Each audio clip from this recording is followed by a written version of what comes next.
Hello everyone, this is FIDE Master Viktor Nestroev. Thank you for coming to my 56th webinar. Today we're going to talk about concentration in chess, so how to keep focused in chess during the game and even by the end of the game. Okay, so please let me know how is the sound, how you can, so if the quality of the camera is good. I'm sharing the screen. This is the board. Could you turn on my microphone? Oh, okay. So actually, guys, now I can try to. Okay, sounded okay. Yeah, if anybody wants to say something, I can unlock their microphones. But if there will be an echo, I'll just lock it back. You can see me? Okay, but wait a sec. Looks like everything is working, and my camera is working perfectly. My screen? Wait a sec. I'm sharing the screen. You should be able to see.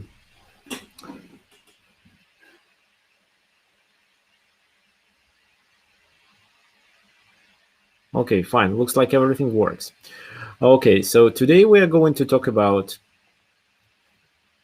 concentration. But before we start with the webinar, actually, we are not only going to analyze the games today. I'm going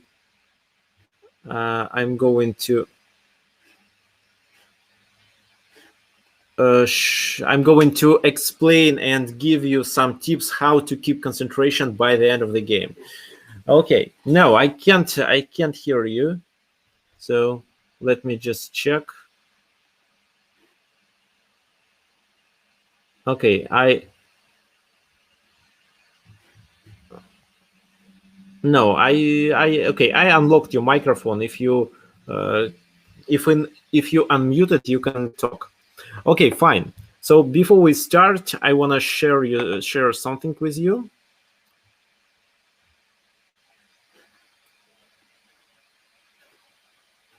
Okay, so this is my profile on chess.com. This is the link I want to provide you with. If you are for the first time here, please send me a friend request. Also, this is our educational group. You may join it as well if you want. I post some good educational videos. So, for example, this is the stream of this webinar 56. And if for some reason you are unable to watch it or participate, you can later watch the video on my YouTube channel. So I inserted the video here, but if you want, you can go to my YouTube channel. This is the link.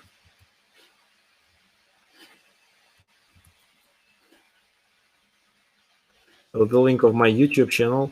And if you click here, webinars, this is the list of all my webinars that I conducted, and you can watch them one by one. Of course, it's always better to participate in a live event, but if you just don't have enough time, or if the time zone is different for you and it's in night hours, you can just watch this webinar in case if you missed it.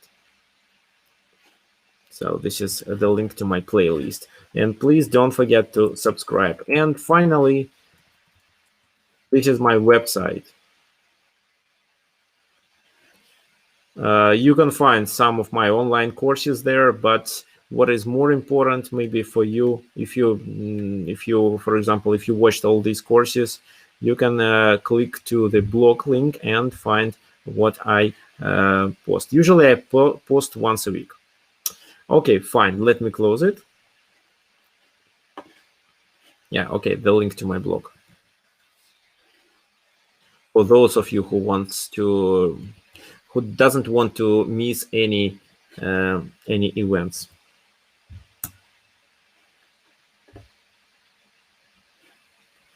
Fine. Okay.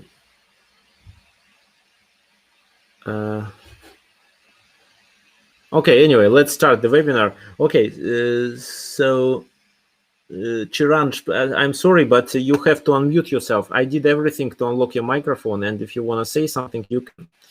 Okay, guys, before we start, please let me know where are you from and what's your chess.com rating if you are, for example, for the first time on my webinar.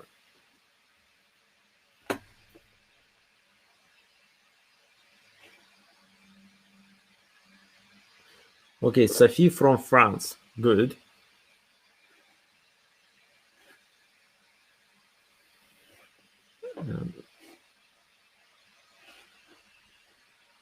Who else? Oman, Greece, Argentina, England. Okay, yes, I know that. Okay, Hanna participates. And United States. Of course, there are many attendees from United States and Canada because I decided to conduct the webinar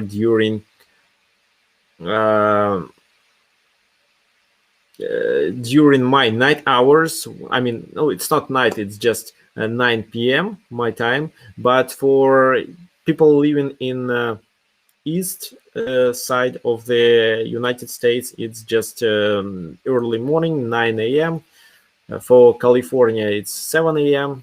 So unfortunately, so that's why these guys are unable to join us. But other people from east and central part of America, why not?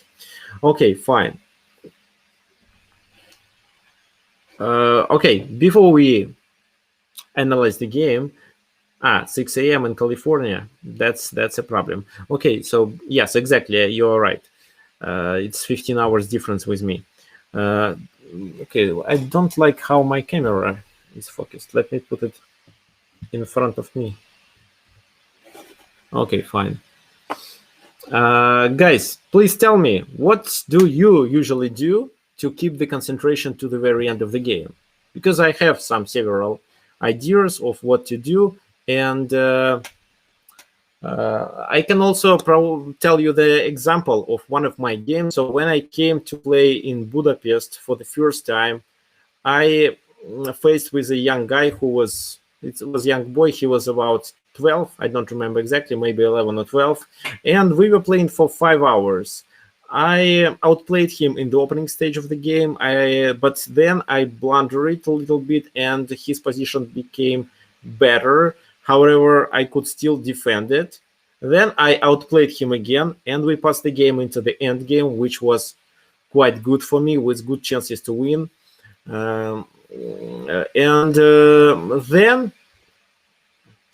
we were playing just on seconds, and for some reason I decided that, okay, so I just threaten this tactical strike, and if he blunders it, I win the game immediately. I get an extra piece, and that's it. So, and he makes a check to my king. I have to move it, and after I move it, I think everything is fine, and I'm still threatening with this threat. But actually, when I applied this threat, so I was totally relaxed. Okay, so yes, he blundered it. That's perfect.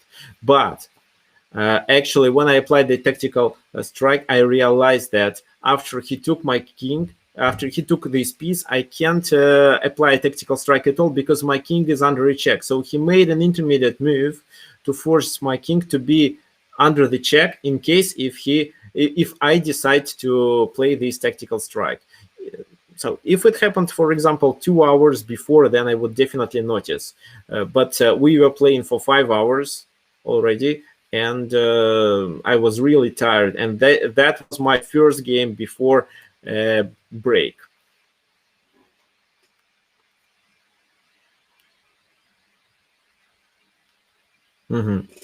Okay, walk around and drink enough. Get up. I walk around. Okay. So, and that game I lost. And actually, that's why maybe it was last year. So I was 24. Oh, sorry, 34. Sorry. Okay, I was 34, and this is where this is one of the tournaments where I scored some FIDE rating points to get my FIDE Master title. He was the only young boy in this tournament, but he was quite good. He was a candidate master, and his rating was over 2200. So he was quite good.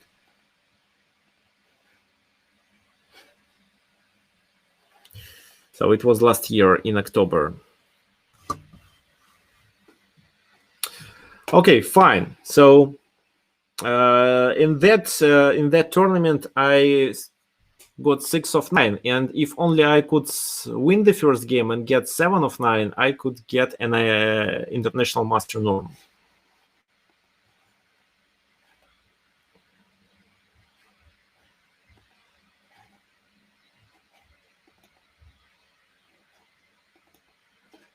Okay.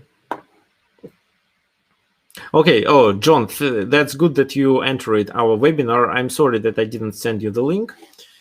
Okay.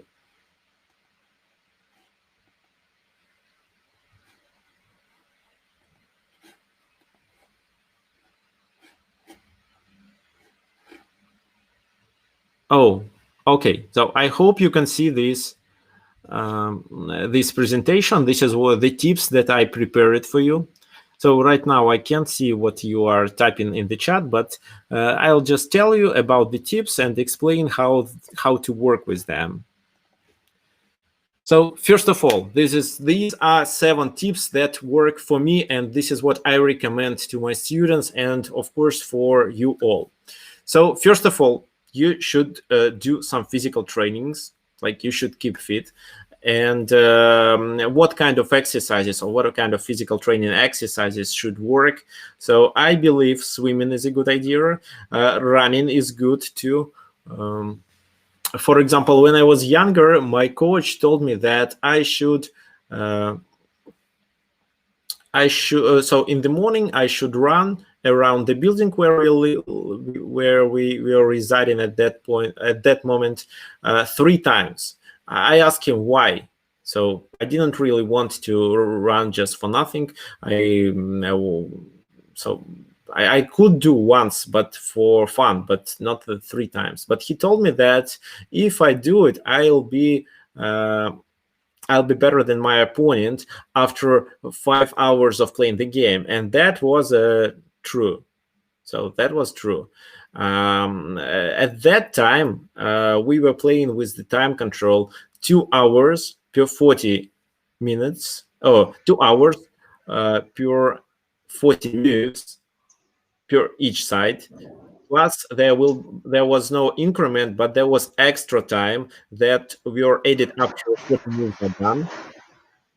It was 30 minutes.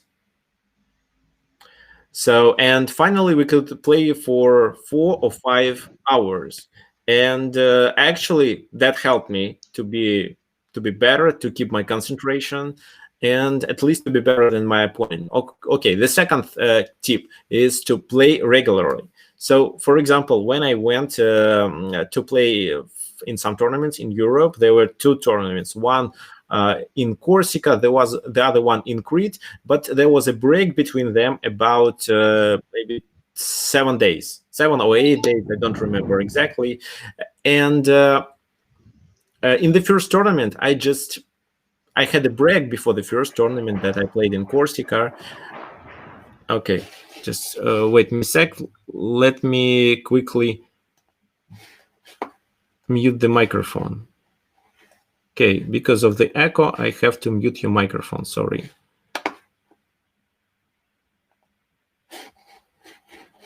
Okay, let's continue. So I played the tournament. I had a really long break. Then I played a tournament in Corsica. I didn't play well, and I think there was too many blunders, and at that time I had a rating about maybe 250 or something like that, and just I played like that. So I didn't increase it, but I didn't lower it. But during this tournament, I get my best condition and improve the openings that I struggled with. And then when I came to Crete, I played much better because I was already trained. So if you want to show a result, a good result, I want you to play at least in 2 tournaments, so 1 by 1, not simultaneously, but you play 1 tournament with 9 rounds or at least 7 rounds. Then you have a break for 1 week or maybe 10 days. Then you play in the other tournament. And in the second tournament, you'll be better. But only in case if you are good, if you are physically prepared. If not, then you can't play 2 tournaments in a row because that will be too many games. As for 3 tournaments, I think it's usually for a normal player, it's too much. 3 tournaments in a row, maybe for top grandmasters, it's okay because they get used to play like that. But for me, 3 tournaments in a row is a bad idea. Once I tried, and in the 3rd tournament, I lost 5 games in a row.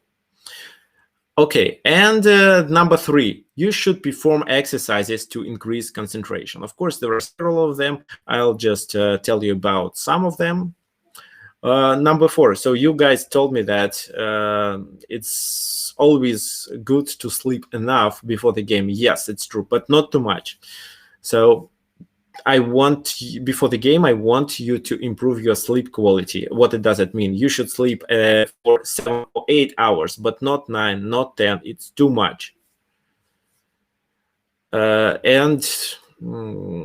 try to keep this mode like at least before the tournaments for 1 or 2 weeks, you should sleep enough, maybe 7, 8 hours, but not 5, not 6, and of course not 10, because if you sleep for 10 hours or even more, you are too relaxed for the game. You will be unable to concentrate.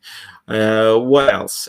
Rapid tournaments, not blitz, but rapid tournaments are very helpful. Before you play an ordinary classical tournament, you may play in some rapid tournaments just to warm up, to play some openings, to know your mistakes, and just to feel like, of course, we always play on internet, but when we go to play OTB tournaments, it's kind of difficult for us to look at the board because we get used to play on the internet with the electronic board. But if, for example, before you played in some kind of small rapid tournament, and maybe it's even 5 or 6 games, that's fine. Then you will get used to physical chessboard, physical chess pieces, and you won't experience any problems with it during a real classical tournament.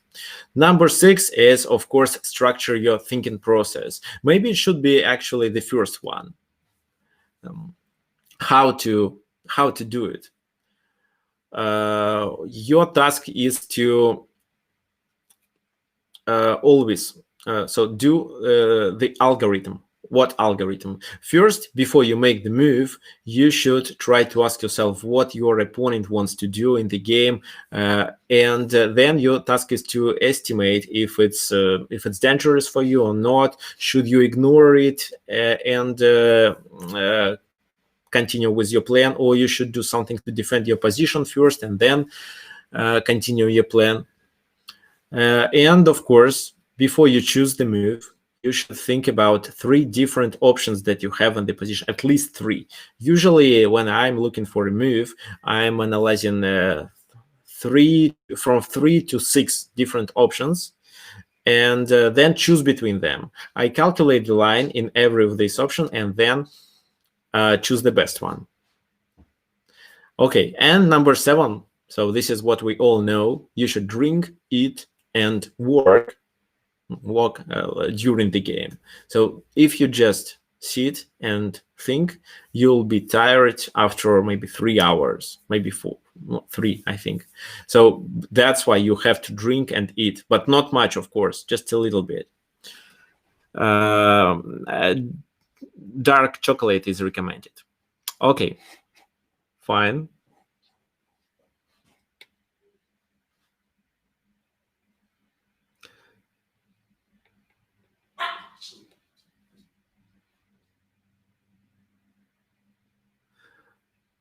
Okay, I'll continue.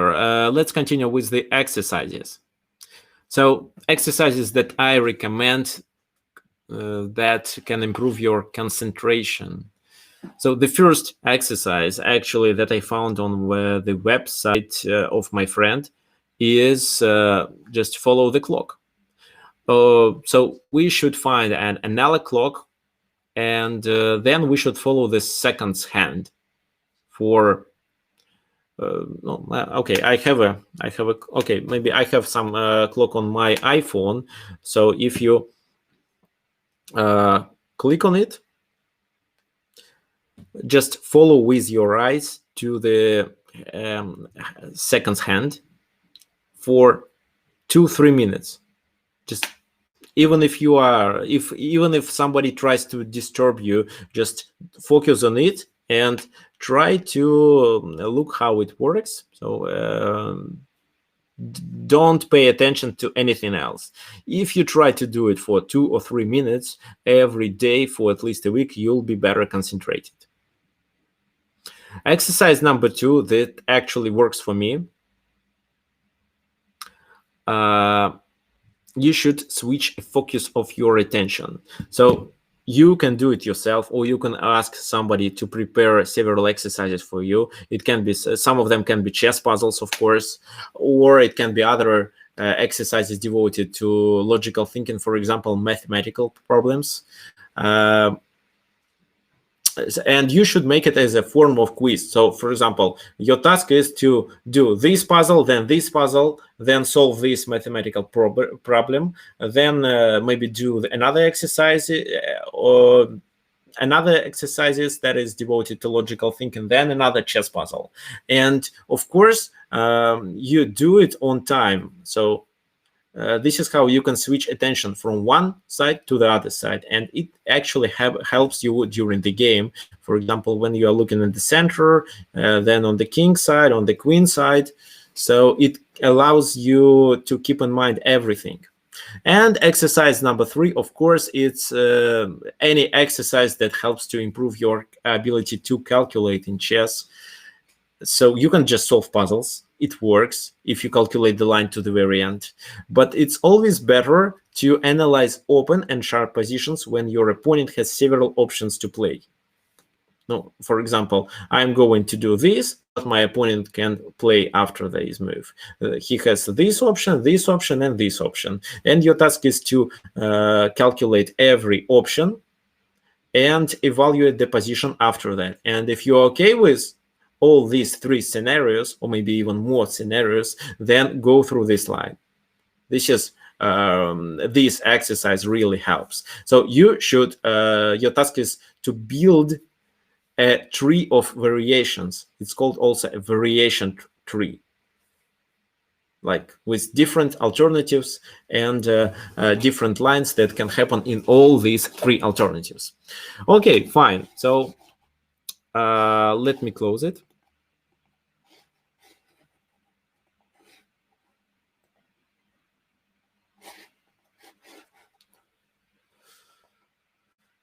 Okay. Wait a sec. Do you see my screen?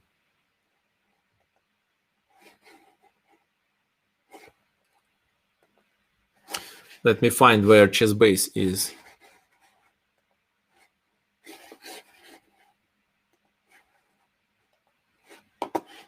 And then I'll answer your questions.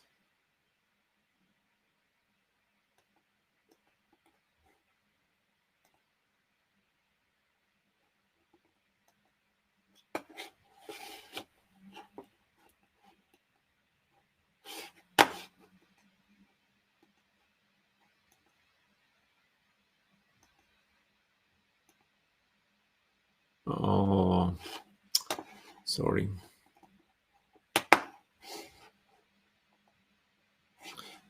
Just wait a sec.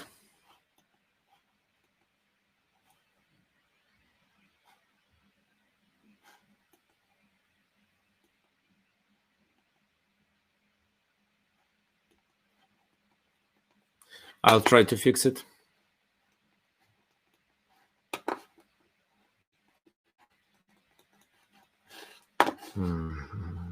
Okay, let me quickly answer your questions.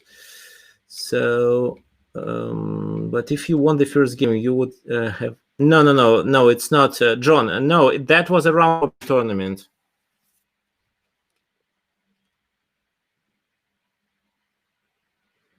Okay, if you want, you can go and play in both categories, Sheldon. But I think it's better to choose one and do the best result, because I'm not sure that you have enough strength to play both. No, I think even for older people, the exercises to improve their concentration would work. Yes, now it's difficult to play tournaments because of the lockdown, but you can play online. No, okay. When the tournament round is going, we aren't allowed to eat, work. Actually, we are allowed to eat and work, but we are not allowed to leave the tournament hall.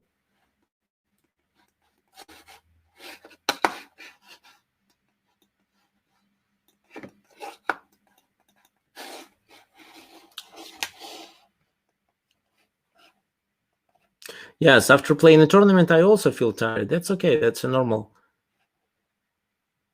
thing.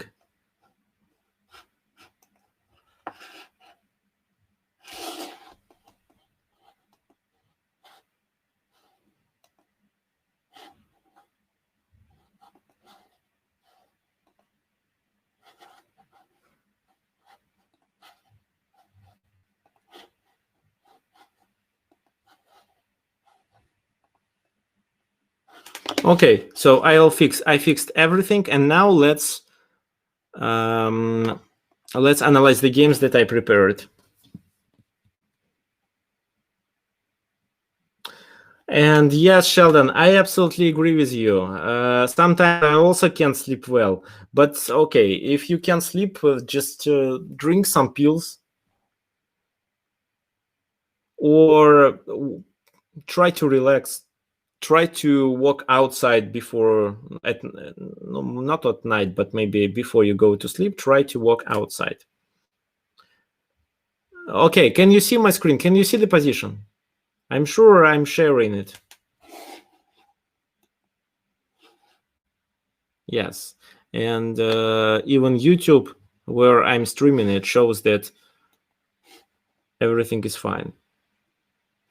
Okay, yeah, the screen is clear. Okay, guys, so I am going to show you the fragment from the game between Mikhail Tal and Efim Geller. And in this game,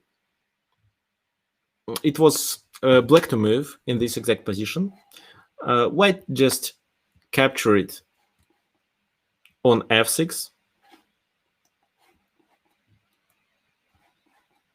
So there was a knight there, so the knight was captured. What do you think we should do in this position as black?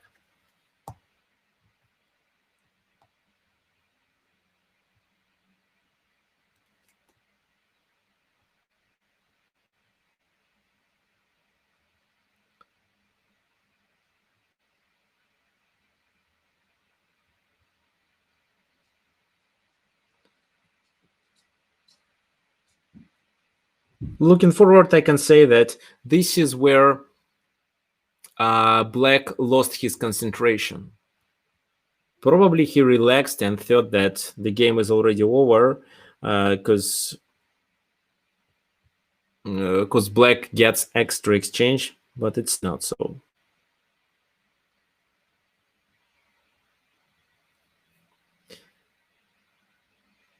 So you don't think the capturing the bishop is good? Actually, but how to play?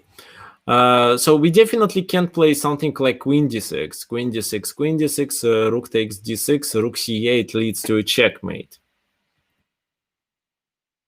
If, for example, we play rook d6, which is a slightly better option, because now, in case of queen d6, we take with our queen and deliver a check, and then he loses the rook. But actually, in this position, he can just play queen h4, threatening with a checkmate.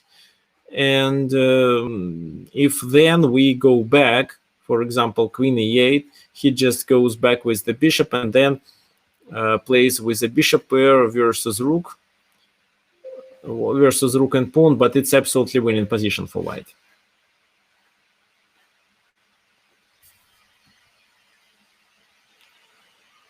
So in this position, black can capture either with our queen or with a pawn on g file. In the game, g takes f6 was played. Who knows why this move is a blunder?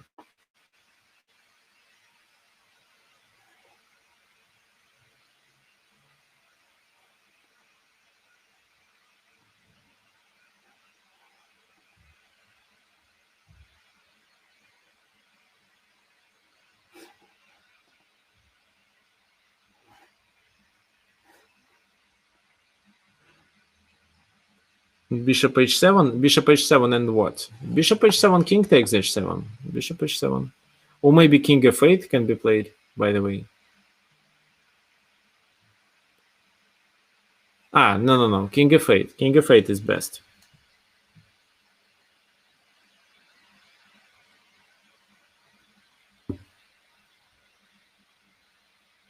And what? The d6 pawn dies, and I'm fine with it. So, for example, you play d7, queen e5, offer retreat, queen takes e5, f takes e5, then rook c8, king e7. Of course, this move gonna be played, but then maybe. So this move, I don't know, or maybe rook a1. Yeah, I like rook a1 actually. Rook a1 in this position, rook c4. Rook c4, rook a2. I think here black is playing for victory. But okay, it's not bishop h7, of course. It's rook e7. And in this moment, black was sure that he could just take. No, when he took on f6, he was sure that rook e7 is not a problem because queen takes e7, d takes e7, and rook takes d4. Black is winning, but actually he blundered. If here queen takes rook, then queen g4 is intermediate check. King goes to f8, d takes e7, rook takes e7, queen takes e4, and this position is winning for white. So queen and bishop versus two rooks, absolutely winning. That's why when Efim Geller realized that he blundered something, he decided to play another move. He played queen d6, traded the queens off, but lost his rook on e1. Then rook d2, rook c1, rook f2, bishop e4. White even sacrificed the other pawn, but then took on c4 and then tried to chase the pawn on a5. And in this position, black resigned because white is threatening either to take on f7 right now or to play bishop d5 first and then take on f7.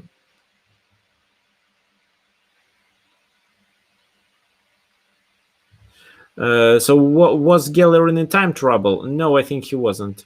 But it was a really long game.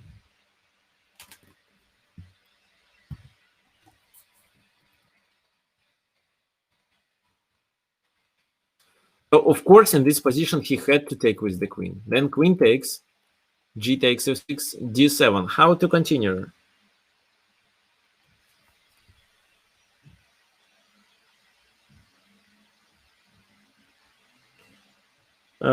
So how many moves were made? 25 moves, 24. Yeah, king f8, but I think king g7 is better because if we play king f8, we wander on h7, and maybe after he plays bishop f5, he can push the h pawn. That can be kind of a problem for us. That's why we'd better play king g7 with the idea to avoid rook c8, because rook c8 is faced with this move. He plays bishop f5, but rook e5, and if now rook c8, let's just take the bishop. And if he takes our rook d5, and it's gonna be a draw.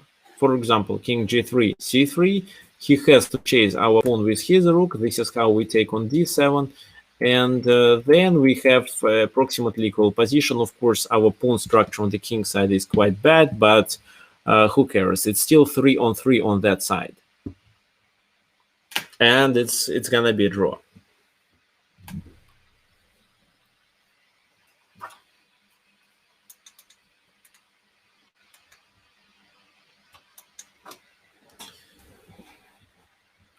Okay, fine. So if something like g4 instead of this move, or something like g4, then what can we play? G4, h5, for example, king g3. Then we take here, h takes, and then king goes to f8 and then to e7. So our goal is to play king e7, then take here, then take on d7. It's gonna be a draw. Anyway, this is what Efim Geller should play instead of his g takes f6, what led to absolutely losing position.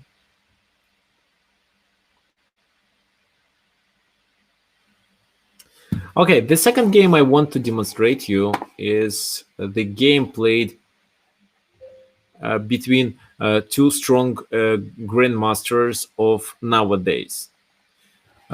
It was David Navarra playing with white pieces and Anish Giri playing with black. What do you think white should do in this position, and how do you evaluate it? It's white to move.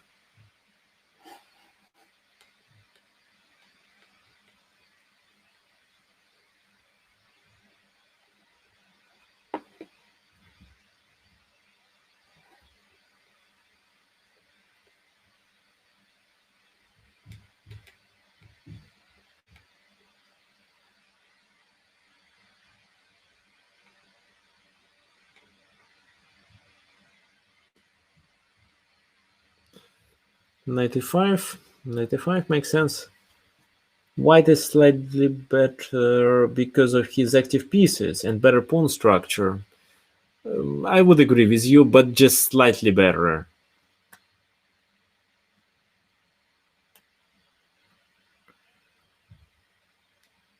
So same thing, more active pieces. But what can you say about the rook on b7? Don't you think the rook can be trapped?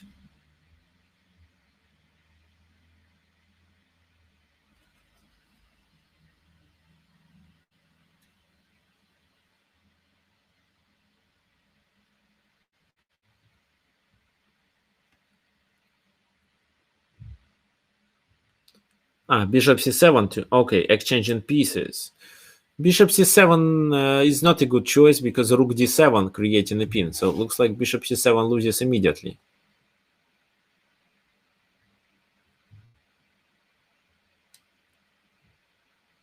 It's a bad move.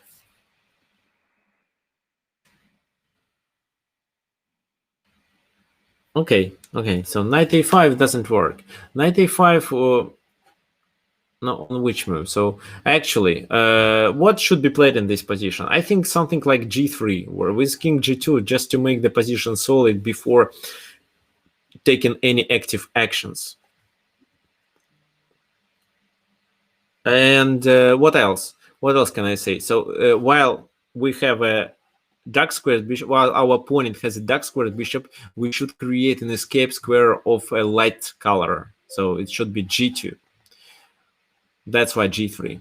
Knight e5 maybe makes more sense. It's quite active move, but then a rook f8 is another solid continuation for black.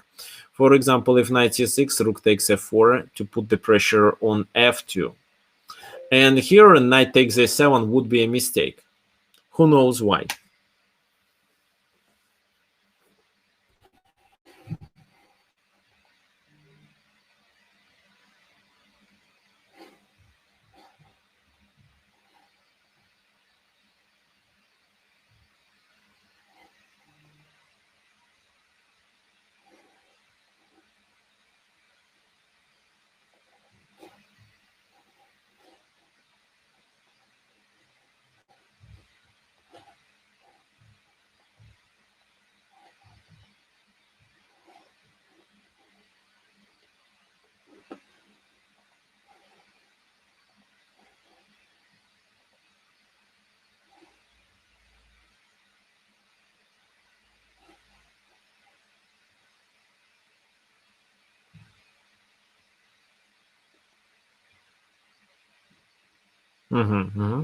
Right, that's right. Yes, it's because bishop f2. Now, if the king goes to the h file, then rook h4 is made. And if king goes to f1, then bishop takes a7, check. This is how we gain a piece. Right, but actually, knight f5, rook f8, knight g6 can be played. If so, then rook f7, he takes, king takes. Then what? Knight e5, knight e5, bishop e5. This is a draw anyway. White can't succeed in this position. Just a few pieces left. Okay, what did David Navarra played in this position? He played bishop e3. He wanted to play bishop e3, f takes. No, he wanted this line to happen. Then he has quite active rook, but the pawn structure is symmetrical. And this is where he thought that white is better and could be playing for victory, but actually not. This is a draw anyway. But this is where he blundered. He blundered rook d1 move. King h2. And how black can play in this position? What do you think?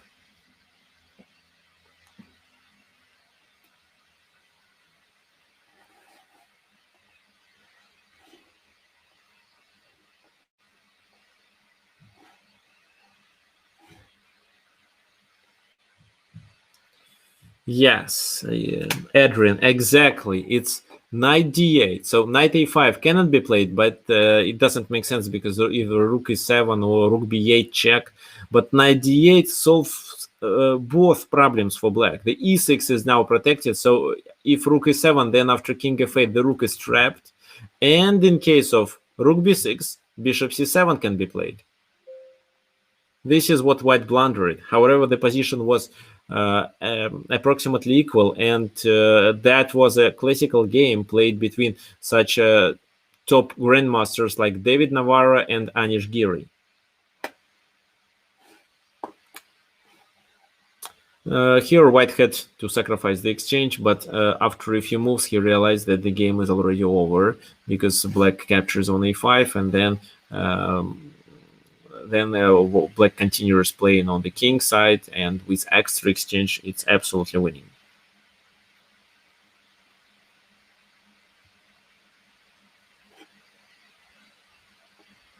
Anish Giri was playing with black pieces. It was David Navarra who played bishop e3 here.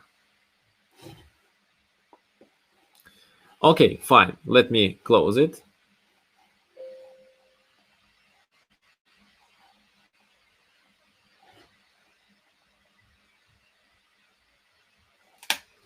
This is another example that I want to demonstrate. This is the fragment from the game between Fred Weitz and Frank Marshall. Of course, you know who Frank Marshall is.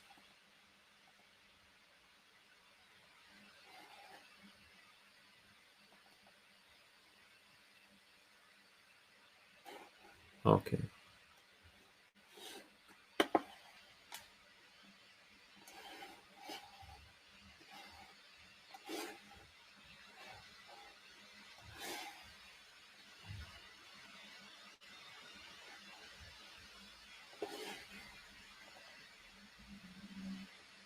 So it's white to move in this position. What do you think white can do?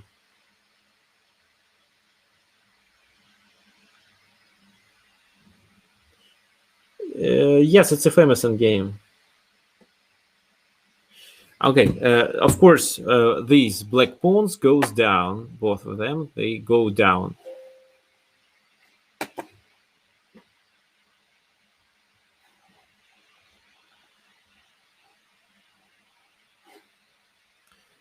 Queen c2, queen c2. Check. Check, you mean queen c4?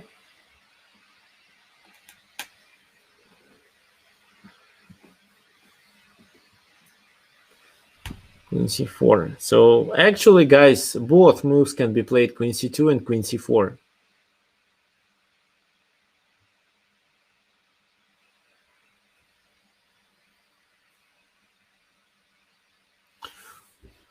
Okay, let's analyze queen c4 option. So queen c4, And then if he goes to b1, we can capture on a4. But if he goes to a3, what can we do?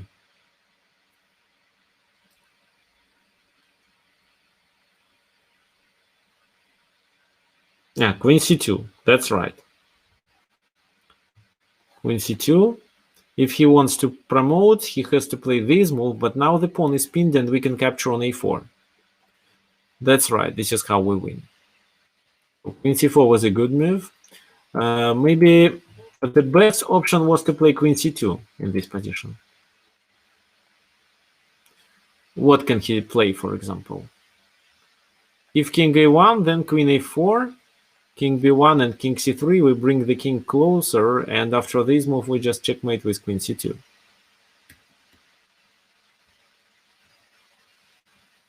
If he does a3, then we can play... What move do you think we can play?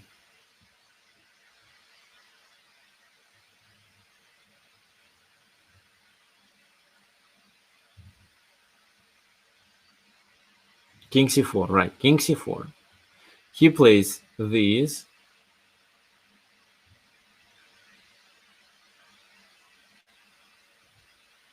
Then we play queen c3. And now he has two options, to play king a2 or to play a2 with a pawn. Oh, actually, king b1 is not a good move because then we take and... Oh, actually, no, we don't take, but we play king b3. Yes, king b3. And if he plays this move, we checkmate. If he plays the other move, for example, like that, then king a3, the pawn is pinned, and we take it on the next move. So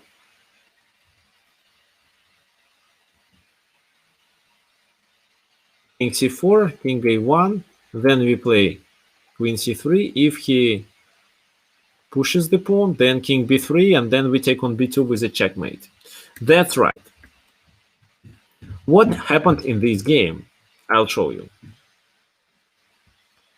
Instead of playing queen c2, what was the best option? Maybe king c4 was played here. Of course, black replied with b1 equals queen.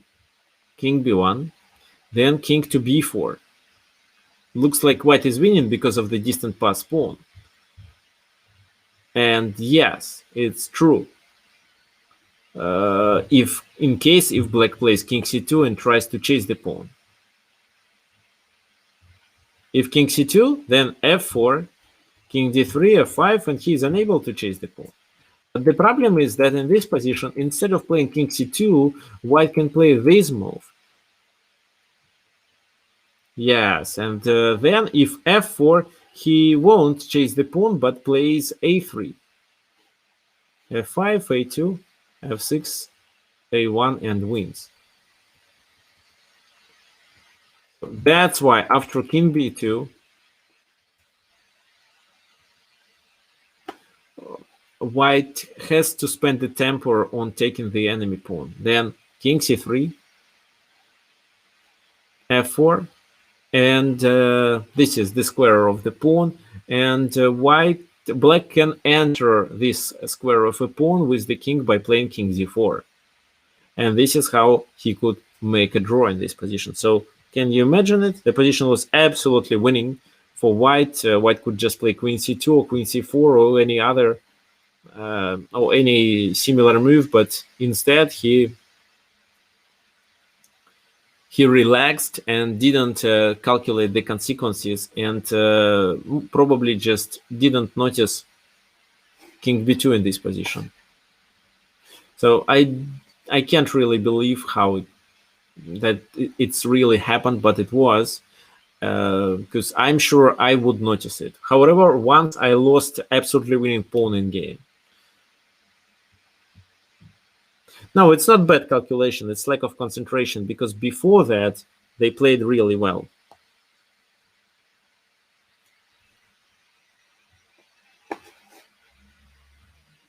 Okay, let me close it. Okay, the other game I want to demonstrate to you. is this game.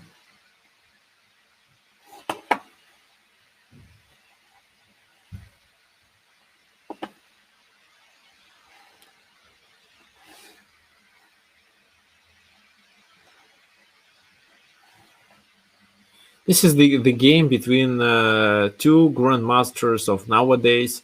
It was Zbigniew Krachek playing with white pieces and Zoltan Almashi playing with black. How do you evaluate the position it's white to move here?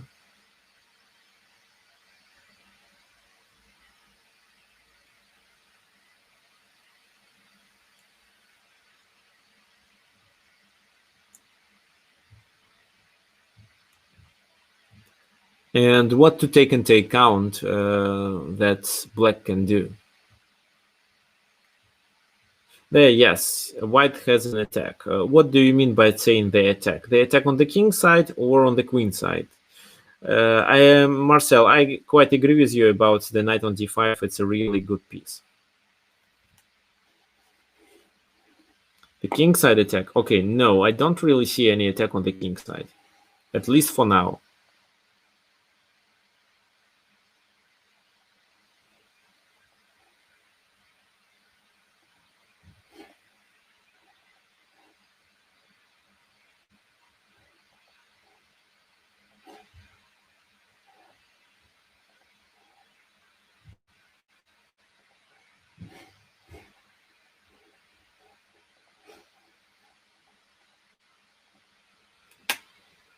White is slightly better because of what? Because of the knight on d5 only?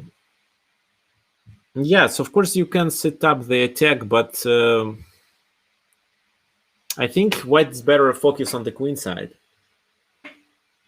Okay, tell me what black plan is in this position. If we, for example, spend a few tempers on nothing, like lose a few tempers, what black can do?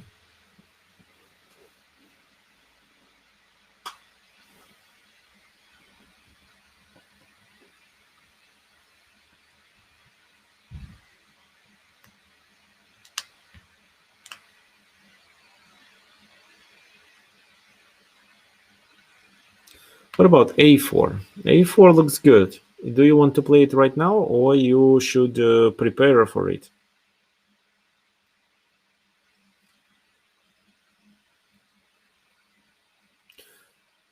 Well, the idea of a4 is not to double the rooks, of course, but to get rid of the b5 pawn and create a protected passed pawn. So a4, then sorry. So a4, wait a sec. a4, he takes, then b5. That's the idea. That makes sense. But I think it's too early to play a4. There should be, I mean, there is a plan for black that can help to improve black's position, and this plan actually provides black with a counterplay. And okay, it's a kingside attack. His idea is to play bishop g3, get his queen to d8, and finally reach the h4 square. Sorry.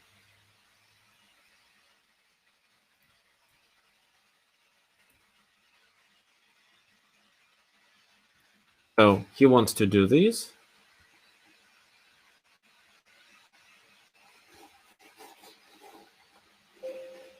Some reason I can't draw the arrows. Okay, if he goes there, then he wants queen to d8, and then queen comes to h4, creating some problems. That's why before playing on the queen side, white decides to prepare for this plan and plays king h2. If bishop f2 in this position,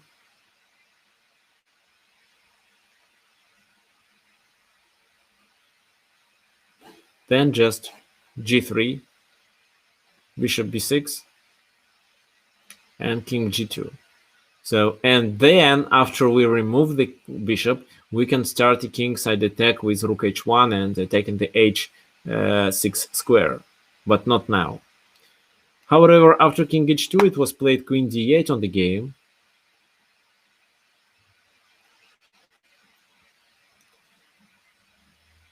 g3 to chase the bishop.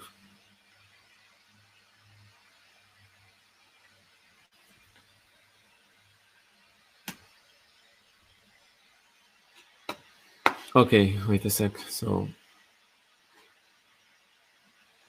g3 was played here.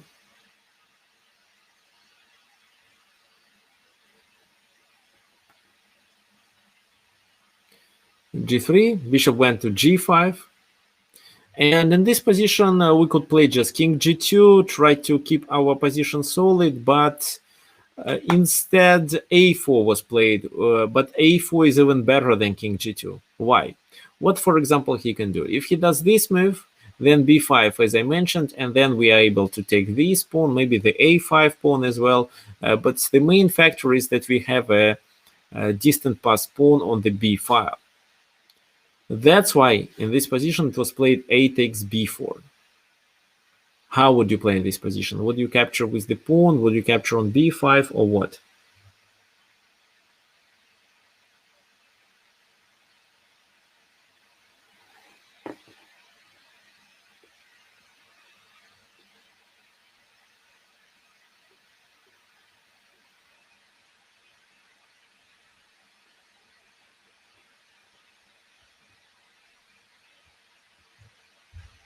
a5. No, a5, rook a5.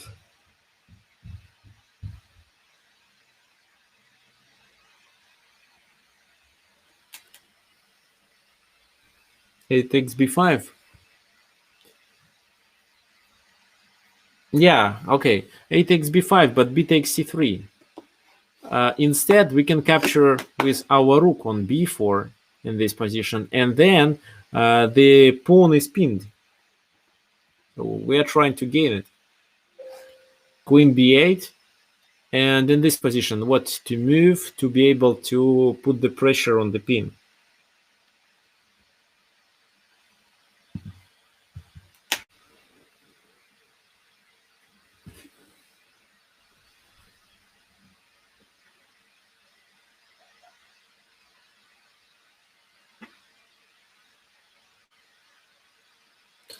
White pawn is pinned. That's true. That's true. So there is a move that works. So yes, Danny is correct. It's queen b1. Now the a4 pawn cannot be taken. Rook a7 was played. And in this position, there were two options to play. Both were fine. So for example, we could capture on b4. Rook a1, queen a1. Rook captures b5. And okay, tell me, what is the next move? How white can play in this position to get a clearer plan of how to win?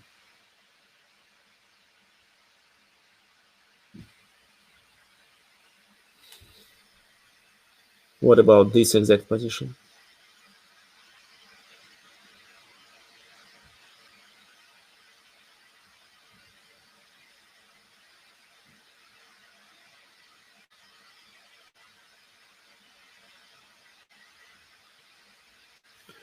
Queen a3? No, queen a3 is too passive. Yes, William, you are absolutely correct. It's queen a6 because this move provokes black to take. We are attacking his rook, he has to take on b4, then c takes b4, and this is how we create a distant pass pawn, and he can't really do anything to stop it. Even his dark squared bishop doesn't help. So that was a good move. However, a5 was played in the game, then rook a6 and c4, trying to take the advantage of the pin. Bishop d8, but rook takes b5, rook takes b5, c takes b5. Even after he takes on a5, we still win because of a distant pass pawn. We play b6. So you see how our knight on d5 improved. because of this queenside activity, the knight even became better. He could protect the pawn on b6 and at the same time stop any activity of black pawns in the center. Okay, so what I want you to tell, what you can learn from this game is that in this game, the player who was playing with white pieces, his name was Zbigniew Hrachek, he didn't relax. He was totally concentrated, and before making a move, he first analyzed what his opponent's plan was. And of course, white could have some activity on the queen side, but it's better first to get rid of the only threat that black can create by playing king h2 and g3, and after that white can switch to the queen side. This is what I want you to play in the games, so this is a kind of a prophylaxis. Okay, fine. So I wanted to demonstrate only 4 games on this webinar, but looks like we have enough time, and I prepared one more game to show. However, I need to open it.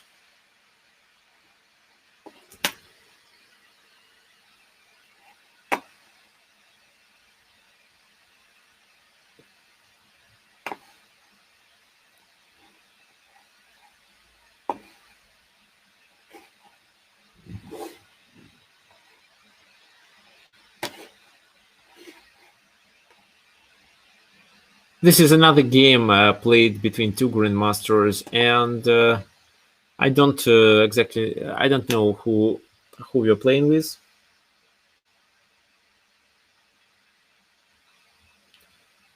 So okay, am I playing with bots? No, I don't.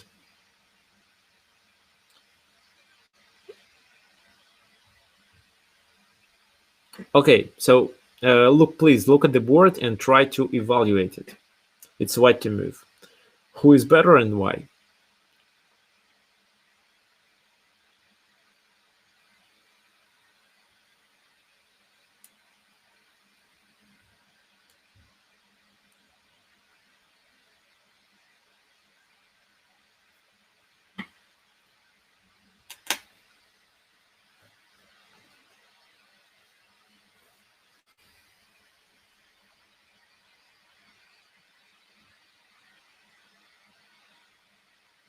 White has a better coordination of pieces. I think white is better. Okay. Now, when you say that white or black is better, try to explain your opinion. Well, there is a strong attack, of course, on the enemy king, so that's why white is better. The rook on h4 looks like it's almost trapped.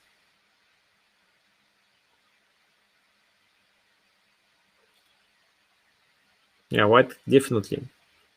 Okay, this is the position with bishops of opposite color, and in such type of the positions in the middle game, it's the best thing that we can do is to set up an attack on the enemy king, because there is no opponent for our light squared bishop. He only has a dark squared one, and even if he starts the attack on our king, then we will not be able to cover the dark squares. We have to spend a more valuable piece, for example, a rook, to protect these squares. Sometimes it's even impossible. Okay, so as for this position, white is definitely better. White has a strong attack. The rook is trapped. The king on f8 is quite weak.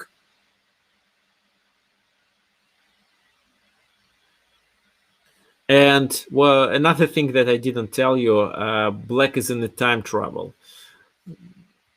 That's why white decided to play faster. So to not allow white any time to think for the move, to calculate the options, to analyze the next move. That's why white decided to play faster. However, in this position, Nimish was right about bishop takes d5. But this move was rejected by white. So let's check what's wrong with this move. So bishop takes d5. What can be played? For example, queen takes d5, then a rook f6, e takes f6, and then we can just capture on a7. If he does queen d6 with the idea to gain a pawn, we may just play king h1, because if now he captures, we play rook c1 and join the other piece to the attack.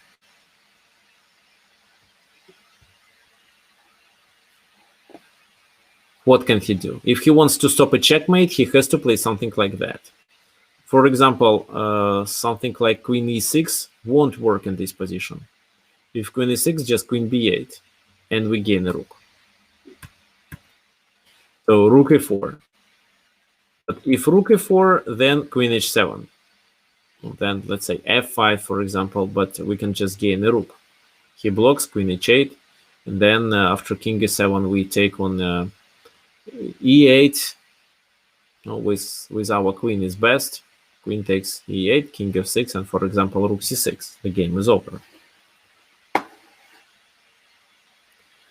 So that's why bishop d5 could be a winning move, and it's difficult to suggest anything for black in this position. Moreover, even if the bishop is not taken, we have the control over this diagonal and are likely to double queen and bishop on the same diagonal to get it to f7 or g8. Instead, g3 was played in this position. It's not a mistake. It's still a good move, but not the best one. Rook h5.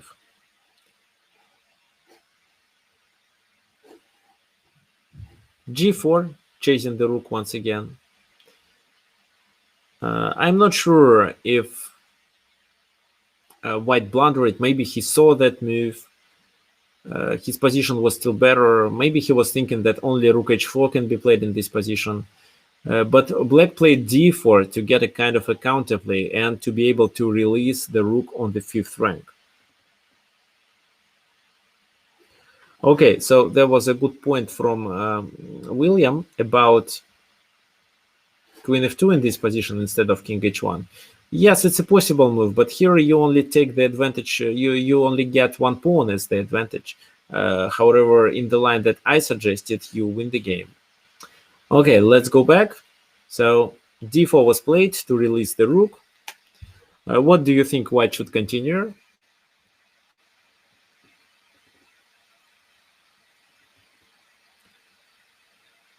To be able to win the game, to continue a deadly attack on the king side.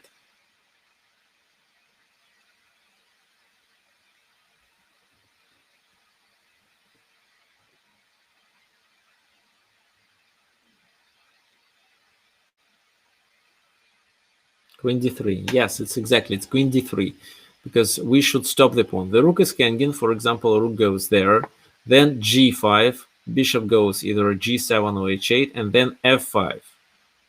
So queen c7 is not a problem, just king g1, and that's it. It's more important to open the f file to checkmate the king.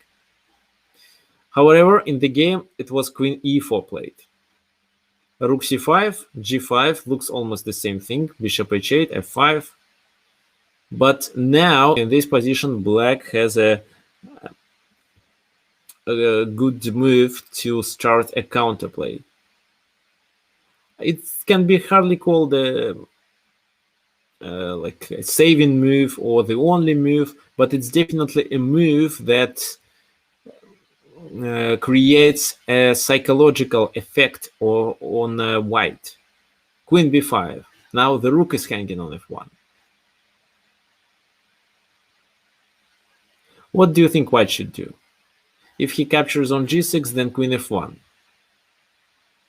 And then it's black who is winning. It's still a winning position for white. So queen f3 or what?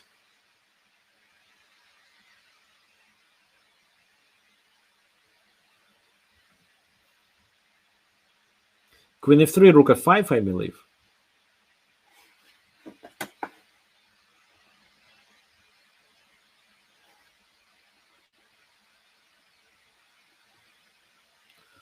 Rook f2, still rook f5, so it's a kind of a double attack. Black attacked the rook on f1 as well as the pawn on f5. Oh, actually, the best option was to play f6. There still was a checkmate.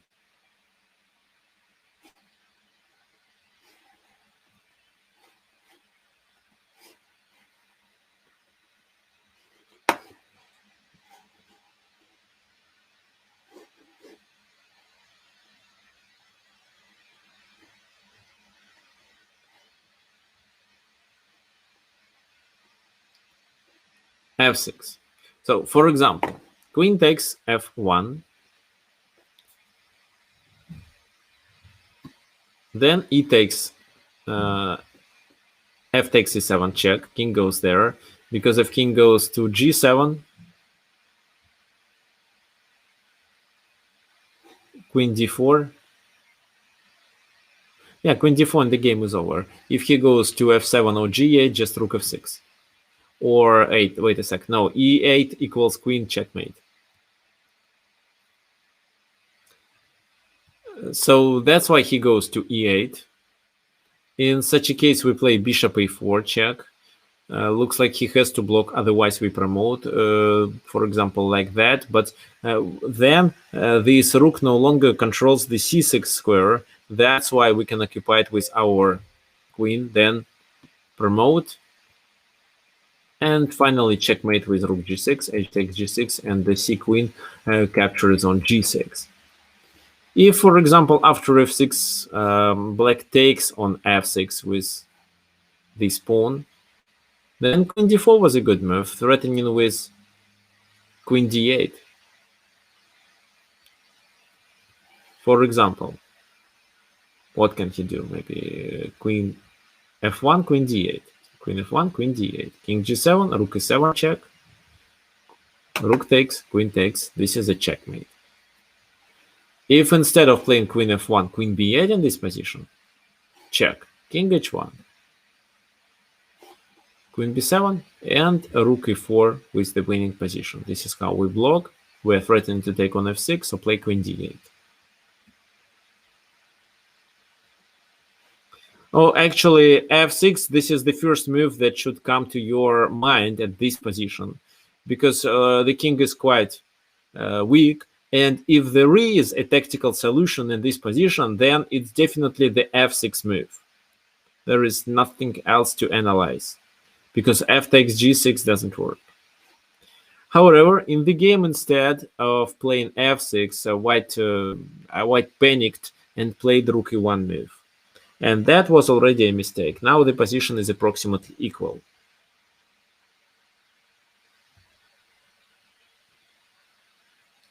So what happened in the game? Rook f5, rook takes e7, rook f2 check. Now king g3 is the only move. Oh, I can show you, for example, king h1, rook f1, and then here he can just capture on e7 and win the game. So king g1, then queen g5, king f2, queen captures e7. No, not rook. Not rook because of queen a8, but queen captures on e7. And if queen f4, then just queen f6. And black is fine. So only king g3 worked. Queen g5, king takes f2, queen takes e7. And in this position, maybe it makes sense for us to play queen e7 and then trade the material past the game into the endgame with bishops of opposite color and just claim a draw. But queen g4, white is playing for victory. Queen c5. In this position, I think queen e6. Queen e6 makes sense, and now it's black's turn to make a draw by trading the queens. This is a draw. However, white didn't play such a move. He played king g2. Of course, I understand the position was absolutely winning, and then he made a blunder. and now it's equal, so he still wants to finish the game in his favor. Bishop f6, h4, attacking here. Then rook e7. They traded the rooks here. h5, king g7, h takes g6, h takes g6, bishop c2, but queen b7 check, and finally g5. And even queen f5, queen e7. So this is where they should agree to a draw. However, they played several moves more and only then agreed to a draw. But actually, there is no advantage. Of course, light squared bishop is better here, but even together with queen and bishop, they can't create really much. The king is always able to escape, and there is a huge threat of a perpetual check, queen e1, queen e3.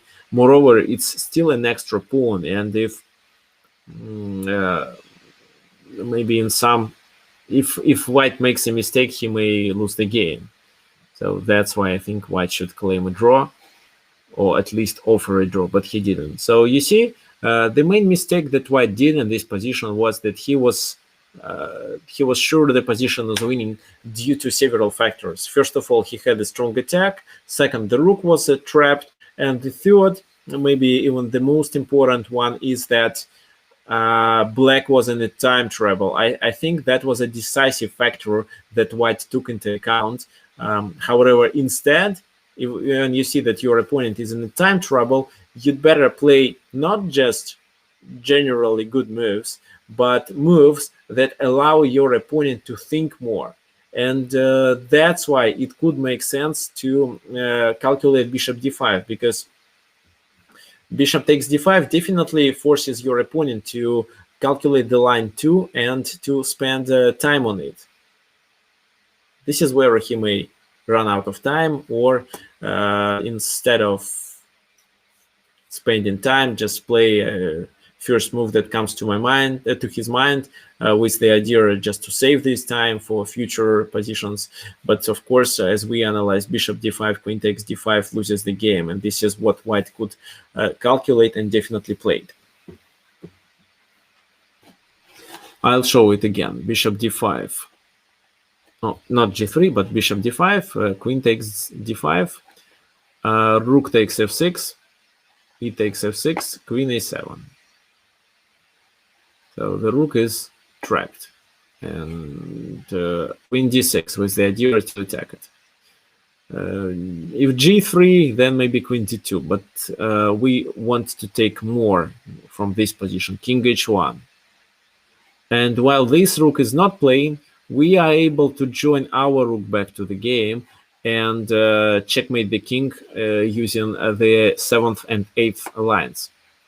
So rook e4 is the only move. Rook c8, no, not rook c8. Rook c8 looks good, but that's not the best option. Queen h7. So we gain the second pawn.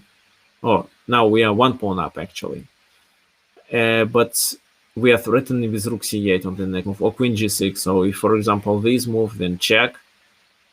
He blocks, and this is how we gain first rook, then queen. Okay, fine. Let me close it.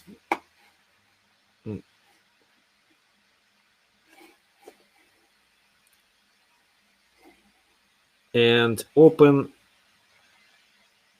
my presentation that I created for you.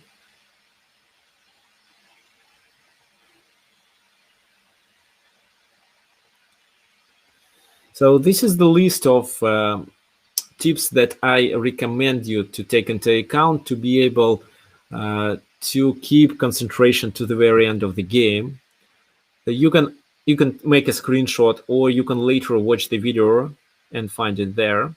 And this is a list of exercises that I recommend you to do. And as for the calculation skills, I am creating a course on calculation skills. So I'm going to release it this month. I'm sure I will. So I think it will solve problems of many players. So because Yes, I think everyone, even me, struggle with calculation. However, I consider myself to be good in calculation. I may struggle with some positional understanding in the positions that I don't know, that I'm unfamiliar with. But as for calculation, I think I'm good. However, even these exercises that I demonstrate in this course helped me. So at least from there, you may learn how to solve puzzles properly, to be able not only to solve and find the solution, but to improve your ability to calculate.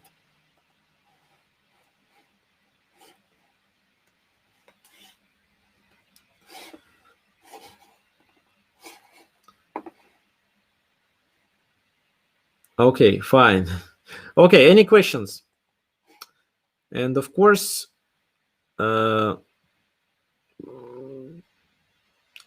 don't miss my next webinar next Sunday. I didn't decide on the topic, but I will prepare something really helpful. I also ask you to bring your friends who are also interested in how to improve in chess.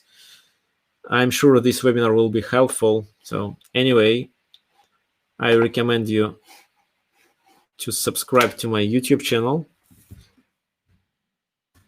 and my chess.com profile. You can add me as a friend there. Yes, you can take a screenshot of this. Slide number 2, 7 tips.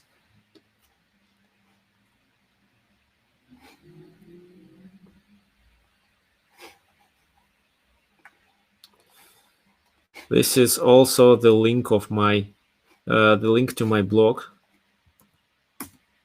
I'm going to publish an article devoted to this topic soon, and I will publish the webinar after. I mean, the recording of this webinar after that.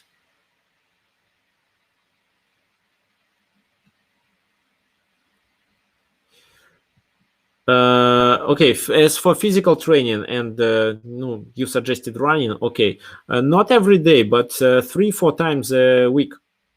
For example, Sergei Karakin, when he was preparing to his championship match against Magnus Carlsen, was attending a fitness center, and he did running there. How much meters depends on you, how much you can. I mean, how many. Okay, it's up to you. I think it should be at least 20 minutes on a good speed.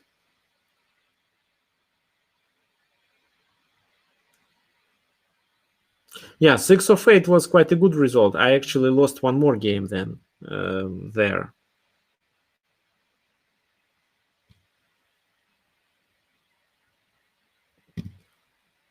Okay, so thank you for your attention. I have a class to conduct immediately after the webinar. That's why I have to finish. So hope to see you next Sunday. Bye-bye.